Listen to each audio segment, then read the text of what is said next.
71 килограмма. И слева от меня синий угол. Боец представляет Джалават Аксе. Бойцовский клуб «Универсал». Боец тренирует Рустам Беллега Абдуджабарова. Бойцу 21 год. Вес бойца 71 килограмма ровно. Рост бойца 1,68 сантиметров.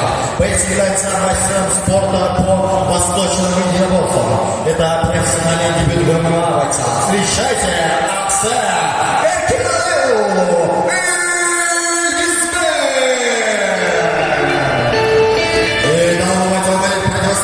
Из города Ош, бойцовский клуб «Элимунар». Боец тренирует под руководством Мики Холокова, а также Тынштыка и Минджана. Бойцу 20 лет, вес бойца 71 килограмма. Рост бойца 1,79 сантиметров. Это профессиональный дебют бойца в ММА. Встречайте из города Ош, Джанбо Ханатбекова. Бойцы на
это бою в первом раунде.